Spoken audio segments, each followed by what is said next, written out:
नमस्कार दोस्तों। पिछला वीडियो में अमेरिकी क्रांति के बारे में हम पढ़ रहे थे। अमेरिकी क्रांति का जो सबसे अंतिम कारण था या तत्कालीन कारण कहते हैं, वह बोस्टन टी पार्टी की घटना थी। क्या था बोस्टन टी पार्टी, इसके बारे में हम देख रहे हैं। Boston T party, Boston T party देखिए, बोस्टन टी पार्टी, टी का मतलब यहाँ पर टी से है, वही टी जो आप 5 रुपए में 10 रुपए में पीते होंगे, कप वाला, वही टी। बोस्टन टी पार्टी की घटना यह कब हुआ था? देखिए, बोस्टन एक बंदरगाह है। बोस्टन बंदरगाह पर एक घटना घट गया। कब? 1773 ईस्वी को। 1773 ईस्वी में हम देख रहे थे कि अमेरिकी के क्रांति के बहुत सारे कारण था, जिसमें हम पहला क्रांति देखे थे। पहला कारण कि अमेरिका के लोगों को राजनीति में प्रवेश नहीं होने दिया जा रहा था, जिसे हम कहते हैं कि राजनीति में स्वायत्त की कमी है कि अमेरिका के लोगों को राजनीति में प्रवेश नहीं दिया जा रहा है। दूसरा कारण देखे थे कि सामाजिक स्तर पर और धार्मिक स्तर पर, दोनों स्तर पर जो लोग थे उनके बीच भेदभाव होता था। भारत में या फिर किसी भी देश में धर्मनिरपेक्षता को लेकर के कोई कानून नहीं होना चाहिए। अमेरिका में पहला बार धर्मनिरपेक्ष को लेकर के बात उठी। यहाँ के लोग विरोध करना शुरू कर दिए। धर्मनिरपेक्ष के आधार पर, यानी कि धर्म के आधार पर, जो लोग एंग्लिकन धर्म के थे या कैथोलिक धर्म के थे, वो लोग प्रोटेस्टेंट वाले को या फिर प्यूरिटन वालों को बीच भेदभाव होता था। इससे ये लोग यहाँ अपने राजा के विरुद्ध चले गए थे। अगला कारण देखे थे सप्तवर्षीय युद्ध। सप्तवर्षीय युद्ध इंग्लैंड और फ्रांस के बीच हुआ था। इसमें उपनिवेश को लेकर के इंग्लैंड और फ्रांस के बीच लड़ाई हो गई थी और यह लड़ाई 1756 से 63 तक चला था, जिसमें अंग्रेज की पराजय हुई। फ्रांस को हार गए थे और इंग्लैंड जीत गए थे। लेकिन जीतने के बावजूद क्षति तो दोनों को पहुंचता है। अंग्रेज लोग अपने क्षति पूर्ति करने के लिए अमेरिका में एक टैक्स लगा दिए, और टैक्स लगाएंगे तो किसी कानून का नाम देंगे। उस कानून का नाम दे दिए स्टाम्प एक्ट। 1765 ईस्वी में उस समय प्रधानमंत्री थे इंग्लैंड के ग्रेनविले। उन्होंने एक कानून पास कर दिया स्टाम्प एक्ट नाम से, और उसके तहत जितना जो सरकारी कागजात थे, जो कि आप व्यापार कर रहे हैं या वहां रह रहे हैं, टैक्स दे रहे हैं, आने जाने का जो भी सरकारी टैक्स है, कागजात हैं, उन पर 20 शिलिंग का टैक्स बढ़ा दिया। शिलिंग वर्तमान में केन्या की मुद्रा है, करेंसी है, और ब्रिटेन की मुद्रा वर्तमान में पाउंड है। इसके बाद अगला कारण देखे थे भौगोलिक दूरी। भौगोलिक दूरी बहुत ही ज्यादा अधिक है ब्रिटेन और अमेरिका के बीच। दोनों को, एक है अटलांटिक महासागर के ईस्ट में तो एक है वेस्ट में, और इन दोनों के बीच लगभग 3000 मील की डिस्टेंस है। युद्ध होने के बाद इंग्लैंड को उतना आपूर्ति नहीं मिल पाया, सरो सामान का, जितना जो लड़ने वाला हथियार है उन सब की पूर्ति नहीं हो पाई। यह छोटा मोटा चलो कारण था। लेकिन 1773 में एक घटना घट जाती है। क्या? कि 1773 में ब्रिटेन के संसद में एक कानून पास होता है। पहले व्यापार होता था कैसे? तो मान लीजिए कि इंडिया है, और इंडिया से कोई भी जो सामान होता था, जो चाय का, तो यहाँ से चाय की पेटी, जो जहाज होते थे, वह जाते थे अटलांटिक महासागर होते हुए कहाँ? तो यूरोप के इंग्लैंड। और इंग्लैंड से यह परमिशन लेना पड़ता था कि हम जहाज, देखिए यहाँ पर इतना सामान लेकर आए हैं, अब यहाँ से बीच में हम व्यापार करने के लिए जा सकते हैं। यह नियम था 1773 के पहले, जिससे डबल खर्चा पड़ जाता था। मान लेते हैं कि कोई पेटी ले जाना है सीधे अमेरिका में व्यापार करने के लिए, तो इसको पहले जाना पड़ेगा इंग्लैंड, तो वहां जाने का खर्चा, फिर वहां से रिटर्निंग आएगा, डबल खर्चा पड़ जाता था। तो 1773 में एक नियम आया जिससे अमेरिकी व्यापारियों को राहत मिली, ईस्ट इंडिया कंपनी को भी राहत मिली कि यहाँ से अब सीधे व्यापार करने जा सकते हैं, इंग्लैंड आने की आवश्यकता नहीं है। जो काम इंग्लैंड में हुआ करता था वही काम अब कलकत्ता में ही हो जाएगा, भारत में ही हो जाएगा। तो यहाँ से सीधा व्यापार चल गया अमेरिका। बचत हुई अंग्रेज व्यापारी को, ईस्ट इंडिया कंपनी को बचत हुई, आने जाने का खर्चा बच गया। लेकिन यहाँ पर टैक्स बढ़ा दिया, आपत्तिजनक कर टैक्स के रूप में, जिससे यहाँ के लोग विरोध करना शुरू कर दिए। क्यों? क्योंकि चाय एक बहुत ही उस तरह का वस्तु बन गया था कि हर लोग हैबिचुअल हो गए थे, आदत हो गया था चाय पीने का, और चाय पर टैक्स बढ़ जाने से उसकी कीमत बढ़ गई। अब आप ही सोचिए कि भारत में यदि नमक पर टैक्स ज्यादा बढ़ जाए, दोगुना, तो आप क्या करेंगे? राताराती नमक के कालाबाजारी करना शुरू कर देंगे। देखिए, तो यही हुआ कि 1773 ईस्वी में जो चाय कानून आया, और चाय कानून के तहत भारत से व्यापार आप किसी भी देश में कर सकते हैं। और जैसे ही यह व्यापार कानून आया, तो चाय से लदा हुआ जहाज एक चला गया कहाँ, अमेरिका में व्यापार करने के लिए। लेकिन वहां के लोग गुस्सा हो गए थे और विरोध कर दिए। जितना जो चाय का पैकेट था, पेटी था, यह सभी समुद्र में फेंक दिए। यह घटना कब की है, तो 16 दिसंबर की। 16 दिसंबर 1773 ईस्वी को जो बोस्टन, यह एक बंदरगाह है, तो बोस्टन बंदरगाह से सभी चाय के पेटी समुद्र में फेंक दिया गया। अमेरिका के जो अधिकारी थे, व्यापारी थे, बहुत ज्यादा गुस्सा हो गए। क्यों, अब ये तो डायरेक्ट लड़ाई हो गया। पहले लड़ाई चलता था कोई कानून के तहत, अब क्या इंटरफेयर कर दिया। अमेरिका वालों ने अंग्रेज के द्वारा बनाए गए कानून पर या वस्तु पर माल हानि कर दिया, इसको क्षति पहुंच गया। अब गुस्सा हो गए और ये लोग सीधा लड़ाई के लिए आ गए। लेकिन इसके पहले अमेरिका ने भी तैयारी कर चुका था। धीरे धीरे तो राष्ट्रवाद बढ़ ही रहा था और अमेरिका में के जनता में राष्ट्रवाद बढ़ जाने से यहाँ के लोग एक हो गए थे। जो 13 उपनिवेश था, 13 उपनिवेश के प्रतिनिधि ने मिल करके एक बैठक बुलाया। कहाँ, तो फिलाडेल्फिया में। फिलाडेल्फिया जो 13 उपनिवेश पढ़ाए थे, वह 13 उपनिवेश में ही एक उपनिवेश है फिलाडेल्फिया। यहाँ पर 5 सितंबर 1774 ईस्वी को, क्योंकि यह 16 दिसंबर के बाद है, दिसंबर के बाद आ गया अगला साल, करीब समय बीत गया। 5 सितंबर 1774 ईस्वी को इन लोगों ने बैठक बुलाया फिलाडेल्फिया में। इसे कहा जाता है प्रथम फिलाडेल्फिया सम्मेलन। पहला फिलाडेल्फिया सम्मेलन हुआ और इसमें लड़ाई की पूरी तैयारी कर ली अमेरिका वालों ने। और 1775 ईस्वी में, 1775 ईस्वी के दिन लड़ाई हो गया। इस दिन 18 अप्रैल था। 18 अप्रैल 1775 ईस्वी को युद्ध हो गया। इस युद्ध में इंग्लैंड हार गया। अजीब बात, देखिए, अगर एक तरफ लिखते हैं इंग्लैंड और दूसरी तरफ हम लिखते हैं अमेरिका, दोनों के बीच फर्क समझते हैं कि आखिर क्या कारण था कि अमेरिका जीत जाता है और इंग्लैंड हार जाता है।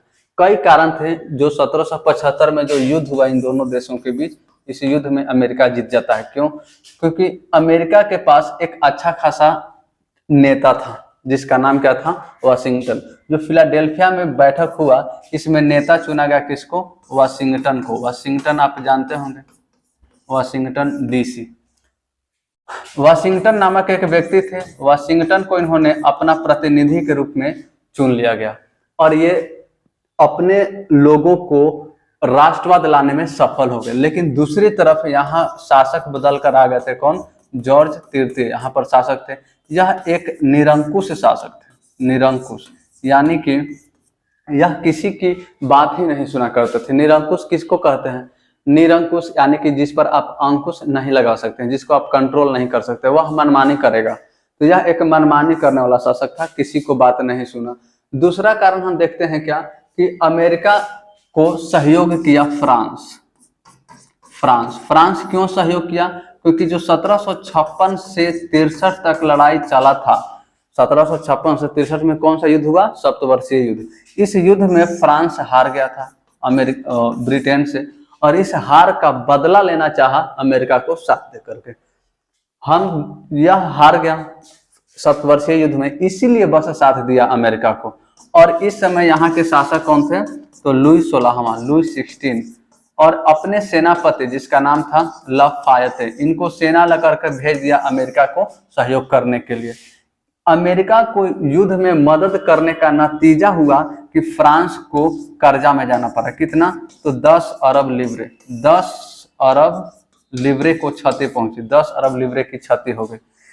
1756 से 63 में जो युद्ध हुआ, इस युद्ध में भी फ्रांस को क्षति पहुंचा। लेकिन फिर तुरंत बाद 1773 में लड़ाई हुआ, इसमें भी क्षति पहुंचा। इस समय फ्रांस की स्थिति भी समझे कि आर्थिक रूप से बहुत ही कमजोर हो गई है, और इसको इंग्लैंड को, वह इंग्लैंड जो अमेरिका में रह रहा है, उस इंग्लैंड की बात किया जा रहा है, तो इस इंग्लैंड को मदद इसके खुद ब्रिटेन के सरकार भी नहीं किया। ये लोग समझ रहे थे कि अमेरिका में गृह युद्ध चल रहा है, गृह युद्ध का नतीजा है, गृह युद्ध हो रहा है, और इसको मदद नहीं मिलने का पीछे रीजन था कि जो 3000 मील की डिस्टेंस ही चाह कर भी ये लोग मदद नहीं कर पाए, बहुत ज्यादा दूर थे। ऐसे कुछ कारण रहा जिसके वजह से अमेरिका जीत जाता है और इंग्लैंड हार जाता है। देखिए, इस युद्ध के बाद अगला संधि होना था 1783। देखिए, 1783 में युद्ध हुआ, 1783 में बोस्टन बंदरगाह की घटना घट गई। 1774 ईस्वी में पहला फिलाडेल्फिया सम्मेलन हुआ। 1775 ईस्वी में युद्ध हो गया। अब अगला आता है, देखिए 4 जुलाई के दिन, 4 जुलाई 1776, 4 जुलाई 1776 ईस्वी को सेकेंड फिलाडेल्फिया सम्मेलन हुआ, द्वितीय फिलाडेल्फिया सम्मेलन। और इस सम्मेलन में तय कर दिया गया क्या कि अमेरिका एक स्वतंत्र देश है। इसको कहा गया कि स्वतंत्रता का घोषणा पत्र जारी कर दिया। 4 जुलाई 1776 को स्वतंत्रता का घोषणा पत्र जारी किया गया। और जो पत्र लिखने वाले जो व्यक्ति थे उनका नाम क्या था, घोषणा पत्र जो लिखे उनका नाम था थॉमस जेफरसन। थॉमस जेफरसन ने अमेरिकी स्वतंत्रता के घोषणा पत्र जारी किए, यही लिखे थे। इसे दूसरा सेकेंड फिलाडेल्फिया बैठक कहा गया था। और इसके बाद अमेरिका वासियों ने मान लिया कि हम एक स्वतंत्र देश हैं। लेकिन इंग्लैंड तथा अमेरिका के बीच जो युद्ध हुआ था, इस युद्ध को मान्यता या फिर युद्ध के बाद संधि होता है। कोई भी लड़ाई झगड़ा होता है, युद्ध होता है, उस युद्ध के बाद संधि होना आवश्यक है। अगर संधि नहीं हो रहा है तो समझिए कि अगला फिर लड़ाई होगा। इसलिए किसी भी लड़ाई के बाद संधि कर लीजिए, अच्छा रहेगा, आगे लड़ाई होने की संभावना नहीं रहेगी।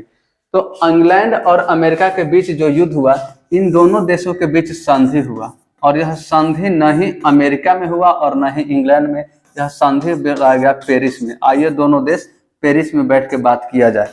पेरिस आपको पता है कि फ्रांस की राजधानी है। और हम अब इंग्लैंड और अमेरिका के बीच पेरिस में संधि बुलाई गई। यह वही पेरिस है जहां फ्रांस की राजधानी है। और फ्रांस की आर्थिक स्थिति इस समय बहुत ज्यादा खराब है। फ्रांस के राजा से फ्रांस के जनता रोजगार की मांग कर रहे हैं, रोटी कपड़ा के मकान कर रहे हैं। और ये लोग फ्रांस के राजा यहाँ जो है पेरिस में दोनों के बीच बैठक बुलाई। यह बैठक हुआ कब, तो 3 फरवरी 1783 ईस्वी को बैठक होती है। और इस बैठक में कहा जाता है कि इंग्लैंड तुम यह बात पर सिग्नेचर करो कि अमेरिका एक स्वतंत्र देश है और अमेरिका के लोग अपना प्रतिनिधि स्वयं चुनेंगे वोट दे करके। यानी कि लोकतंत्र का बात किया जा रहा है कि अमेरिका के लोग लोकतंत्रात्मक देश बनाना चाह रहे हैं। और यहाँ के स्वतंत्रता की बात की गई, यानी कि यहाँ के लोग अमेरिका से, इंग्लैंड से स्वतंत्र हैं। यहाँ के लोग अपना प्रतिनिधि बना करके लोकतंत्र देश बनाना चाहेंगे। और फ्रांस स्वयं एक राजतंत्र का देश है, यहाँ पर राजा का शासन चलता है और राजा के आर्थिक हालत खराब है। यहाँ के प्रजा राजा से खफा हैं, विरोध कर रहे हैं। और यहाँ बात कर रहा खुद राजा कि अमेरिका एक लोकतंत्र है, यहाँ के लोग आजाद रहेंगे। तो क्या फ्रांस के लोग आजाद नहीं रहेंगे? फ्रांस के लोग भी चाहेंगे कि यहाँ भी लोकतंत्रात्मक सरकार चले।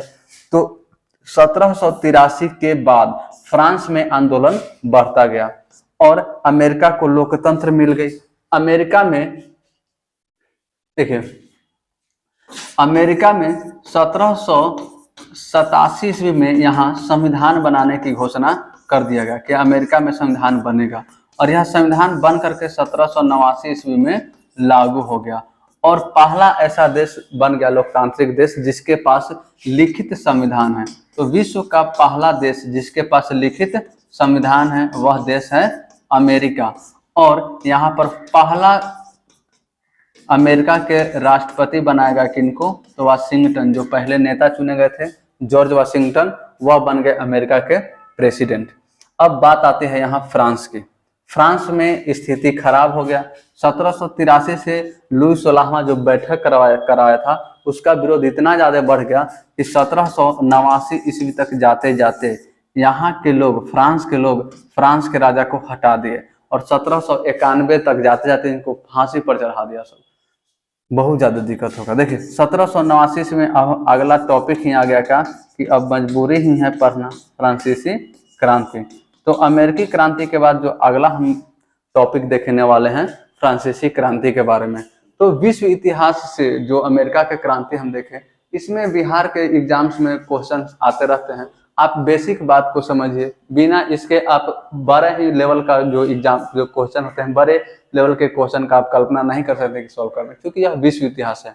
इसको पढ़ने के लिए आपको आर्ट्स लेना पड़ता है, और आर्ट्स लेकर के आप जाइएगा इंटर, ट्वेल्थ, ग्रेजुएशन में आपको पूरी अच्छी तरह से विश्व इतिहास का नॉलेज है। 10वां लेवल के जो बिहार पुलिस है इसमें इतना काफ़ी है। ऐसे भी आप तो पीसीएम वाले होंगे, तो पीसीएम वालों के लिए बहुत ज़्यादा दिक्कत हो जाता है हिस्ट्री समझना, इसलिए रटिए नहीं, बातों को समझिए और थोड़ा सा ध्यान दे दीजिए।